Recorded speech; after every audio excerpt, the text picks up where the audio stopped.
entender agora o que é insuficiência cardíaca, pessoal. O WhatsApp é aberto para você participar junto conosco, tá bom? Manda o WhatsApp, tem alguma dúvida? Tem alguma dúvida? E eu recebo aqui o médico cardiologista, Dr. Guilherme Bertão, mais uma vez no nosso programa. Doutor, agora sim, seja bem-vindo. Doutor do céu, coloca para mim a tela aqui, insuficiência cardíaca, para a gente entender. Doutor, o que é insuficiência cardíaca? Eu acho que para explicar para o pessoal em casa, né, é a mesma doença que acomete o Faustão. E eu quero perguntar para o senhor se é uma doença comum entre os brasileiros. Olha, infelizmente, a insuficiência cardíaca é uma doença mais comum do que a maioria das pessoas pensam, né? Então, essa semana, nós iniciamos a semana com a notícia do Faustão, da necessidade de transplante, e tem se dado muito destaque, mas no nosso dia a dia, realmente, a gente que trabalha com as doenças do coração, a gente vê um número muito grande, infelizmente, de pessoas acometidas. Para a gente entender o que é insuficiência cardíaca, a gente precisa entender inicialmente qual é a função do coração. Então, o coração, que é esse órgão que fica no centro do tórax, que nós conhecemos, ele tem uma função de bombear o sangue. E através desse bombeamento adequado, ele consegue ofertar oxigênio e nutrientes para todo o nosso organismo.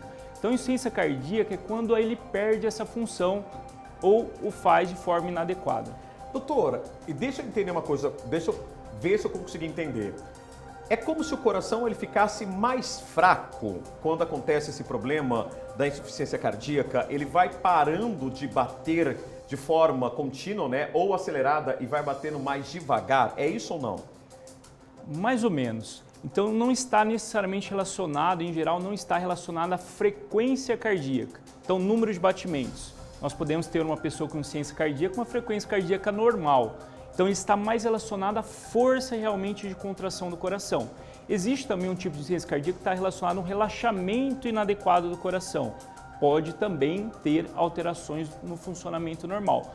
Mas o modelo mais comum para entendimento é realmente aquele coração dilatado, aquele coração fraco do ponto de vista de força de bombeamento. Bom, a gente viu agora há pouco na reportagem que o Faustão ele tem 73 anos.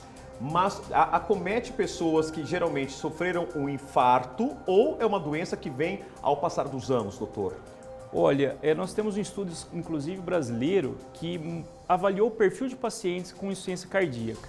E esse estudo mostrou que a principal causa é relacionada a infarto.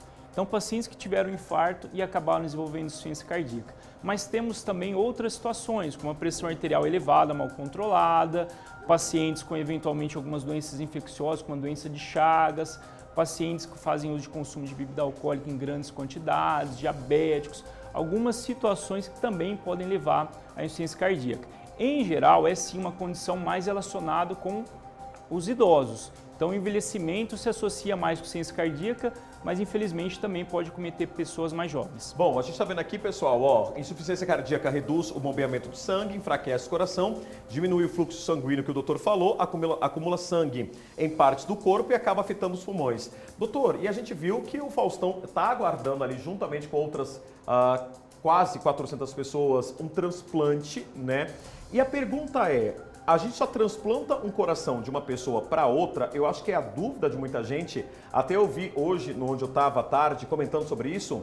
Infelizmente, quando uma outra pessoa morre, retira o coração dela ainda em situação para uso, para transplantar para uma pessoa que está na fila? É isso? Exatamente. Então, o transplante, apesar de ser um tratamento muito importante e traz uma expectativa de vida, uma sobrevida, até com qualidade de vida para pacientes que têm indicação, mas a primeira coisa é que ele é indicado em casos excepcionais.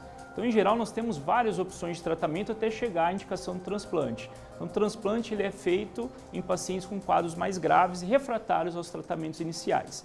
E essa questão da doação, diferente de outros órgãos que podem ser doados de pacientes vivos, infelizmente, realmente é de pessoas que acabam evoluindo, né? Normalmente para comprometimentos neurológicos sem uma parada cardiorrespiratória, porque se a pessoa tem uma parada cardiorrespiratória, esse coração ele entra, o coração perde o coração também. Perde-se o coração. Então, nesses casos bem específicos, aí a gente pode fazer a doação. O transplante, a doação.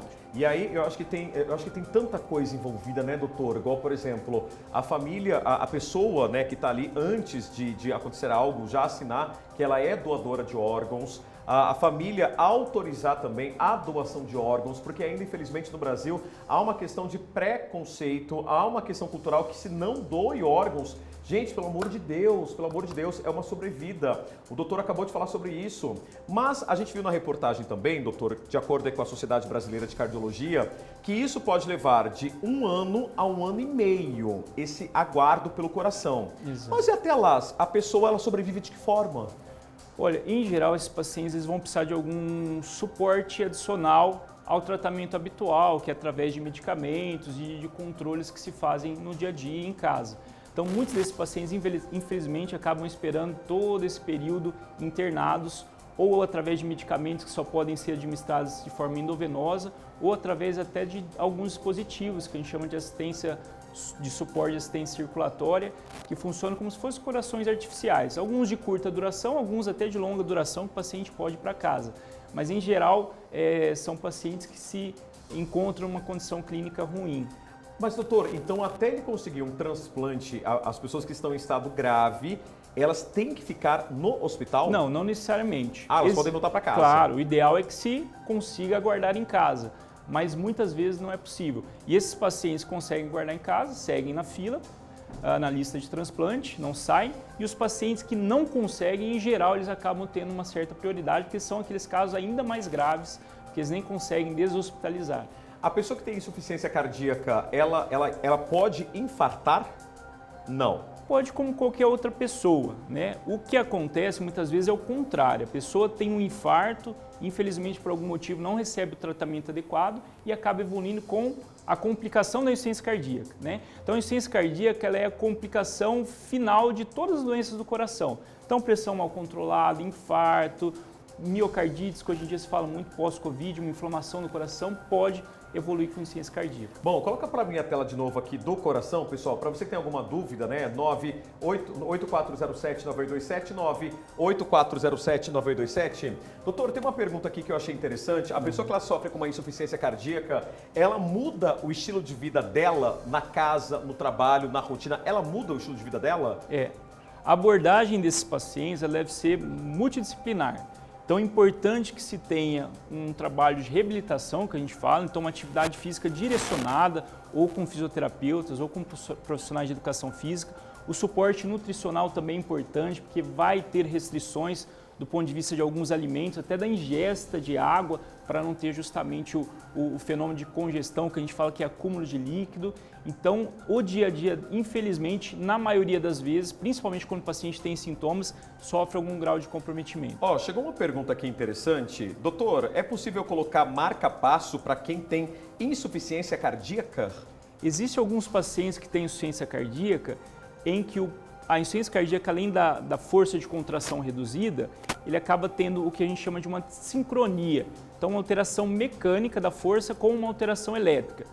Tendo esses critérios, existe um tipo de marca-passo que a gente chama de ressincronizador, que ele tem 2 cabos que vão nos ventrículos, um em cada ventrículo, e ele acaba eletricamente tentando melhorar essa desincronia e ajuda, sim, na insuficiência cardíaca. Então, é uma informação verdadeira. Tem uma pergunta aqui. Doutor, pontadas no peito, pequenas dores que acompanham dores nos meus braços, podem ser algum tipo de sinal que eu tenho um problema no coração? É o Jackson Vila Eliane. Claro que tem que ter um diagnóstico mais profundo. Pontadas no peito, pequenas dores que acompanham dores no braço. Pode ter alguma ligação com o coração? Pode sim. Quando a gente fala em pontadas no peito, existe um sinal, um sintoma um pouco inespecífico. Não dá para a gente afirmar que seja um problema relacionado ao coração, mas até que se prove o contrário, sim, precisa de uma avaliação adicional. Pode ser alguma alteração do ritmo do coração ou até alguma alteração das coronárias, levando a essas pontadas. Bom, eu estou vendo aqui uma imagem também, doutor. O senhor pode explicar para a gente essa comparação também aqui na tela do Cidade Alerta? Aqui seria basicamente que nós temos um coração normal, né? Então as câmeras do lado direito, do lado esquerdo. Então esse é o funcionamento normal do coração. O coração com insuficiência cardíaca, como eu disse, o mais conhecido é a alteração da força de contração do coração e, em geral, as paredes, os ventrículos, principalmente, eles acabam dilatando e isso acaba, às vezes, afinando também essas paredes e, consequentemente, alterando essa força de contração. Bom, pessoal, para quem está nos acompanhando, doutor, eu acho que é importante a gente explicar. Até me falaram o seguinte, mas agora todo mundo está voltando a falar sobre transplante de coração. Todo mundo está falando, né, sobre isso ou aquilo. Gente, num tom que é ou não, né, de sensacionalismo. Pelo amor de Deus, sabe por quê? Para vocês terem uma ideia, a gente usa, né, figuras, personalidades, nós comunicadores, nós jornalistas, seremos porta-vozes para vocês aí de casa entenderem e se conscientizarem. Um exemplo clássico que a gente teve recentemente, né, há alguns anos na verdade, foi do Gugu Liberato, doador de órgãos. E agora para você ver a importância também que 400 pessoas podem ter uma sobrevida caso você aí do outro lado, né, seja um doador de órgãos daqui a algum tempo, daqui a alguns meses, daqui a alguns anos. O futuro a Deus pertence. Então por isso que a gente repercute esse assunto aí, falando sobre o Faustão. É a mesma doença, o Faustão, doutor, ele está na mesma fila que possivelmente alguém que esteja no hospital público também está aguardando, porque a única forma no Brasil é o transplante pelo SUS, é isso. Exato. Existem alguns hospitais privados que fazem também transplantes, mas o sistema que regula é o Sistema Único de Saúde. Então é uma fila única, é uma lista única e esse sistema que vai regular se vai ser feito de uma forma privada ou pública, mas não se passa, não se corta, não tem filas diferentes. Bom, pessoal, recebi o doutor Guilherme Bertão. Obrigado pela aula, viu, doutor? Mais uma vez pelo seu tempo aqui no nosso programa. Obrigado pelo convite, pela oportunidade, é um assunto muito importante. Olha, e volte mais vezes. Assunto do coração, gente, é importantíssimo para todos nós, tá bom? Obrigado, viu, doutor? Pode ir por ali. Esse foi o quadro Mitos e Verdades.